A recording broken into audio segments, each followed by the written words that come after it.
मंदिर के दर्शन के बाद हम सब ने नाश्ता किया और नाश्ता करने के बाद हम आगे की यात्रा के लिए चल दिए।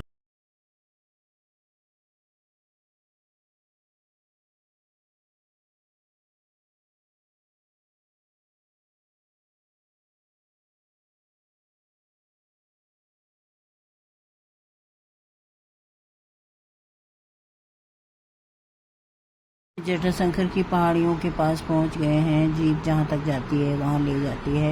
इस पहाड़ी पे हमें खुद ही चलना होगा पैदल। लगभग 800 मीटर चलने के बाद नीचे 500-700 सीढ़ियाँ हैं जो नीचे गुफा में जाती हैं, वहां तक चलना होगा। रास्ते में हस्बैंड जो है, जैसी उनकी आदत है, वो स्थानीय चीज़ों को बहुत ही गौर से देखते हैं। वहाँ के फल फूल, जामुन और आम बहुत होता है वहाँ पर।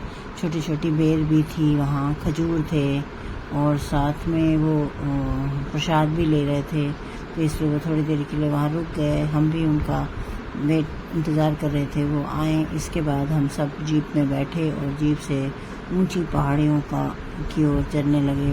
ऊंची पहाड़ियों के बाद अब हम नीचे जाएंगे। फिर उसके बाद जहाँ तक जीप जाएगी वहाँ तक जीप वाला हमें ले जाएगा। उसके बाद हमें खुद ही पैदल चलना।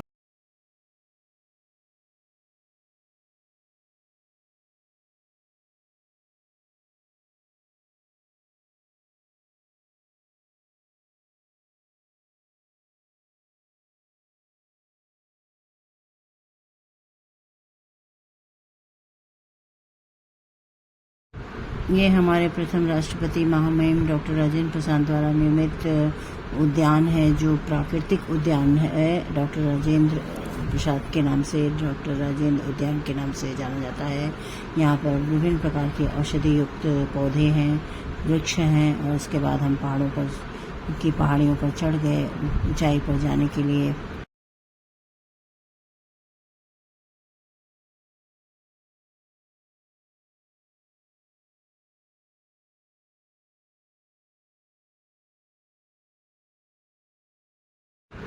जीप में उड़ उड़ कर मस्ती कर रहे थे हम लोग। हस्बैंड ने कहा, देखो पकड़ी रहना, नहीं तो गेंद की तरह लुढ़क जाओगी और इतने जंगल में मिलोगी भी नहीं हमें, इसलिए मैं ध्यान से। इसके बाद हम लोग बहुत ऊंचाई पर इको पॉइंट पर पहुंच गए थे। ये इको पॉइंट वो है जहाँ पर आप कुछ भी बोलेंगे तो पहाड़ियाँ आपको दोबारा उसी बात को दोहराएंगी, जैसा कि फिल्मों में दिखाई देता है।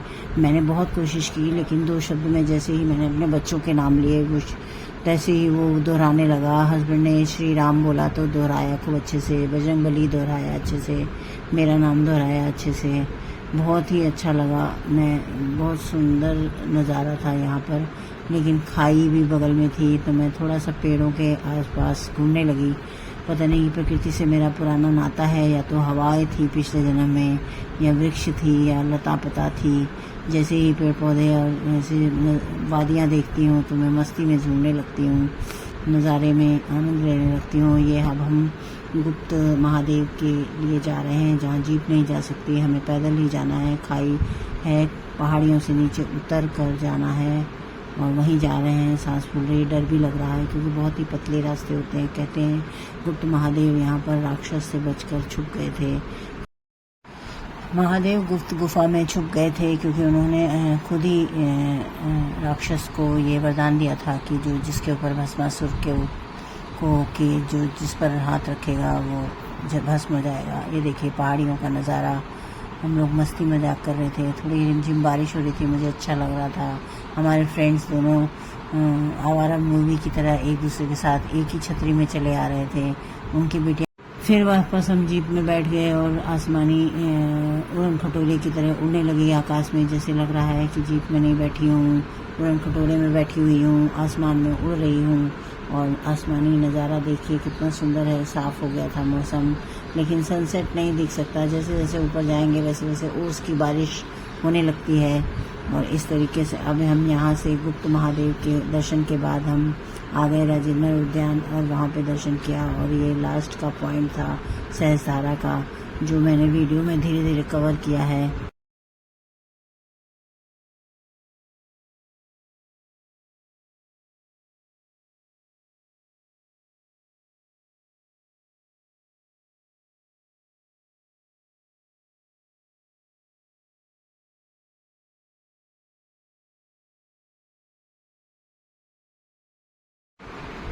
लेकिन ईश्वर की महिमा ऐसी है, दर्शन मिल ही गया। वो देखिए गणपति जी की मूर्ति आपको दिख रही होगी, गणपति जी का दर्शन हुआ। और उसके बाद मैंने वो देखिए शिवलिंग भी आपको दिख गया होगा। मैंने धीरे से नतमस्तक होकर प्रणाम किया। पंडित जी भी वहाँ बैठे थे, मैंने आरती भी की और भस्म भी लगाया। और इस तरीके से मैंने महादेव का आशीर्वाद प्राप्त करते हुए उस गुफा से बाहर की ओर निकली। 40 फीट अंदर गुफा है, पतली सी, और इसके अंदर एक बार में एक ही व्यक्ति जा सकता है। 8 व्यक्ति खिसक कर जाते हैं, एक फैमिली लगभग सब चली जाती है। ये हम लोग राजेंद्र पार्क घूमने आ गए और इस तरीके से हमने सहस्त्रधारा अंतिम दिन सहस्त्रधारा की यात्रा संपन्न की। और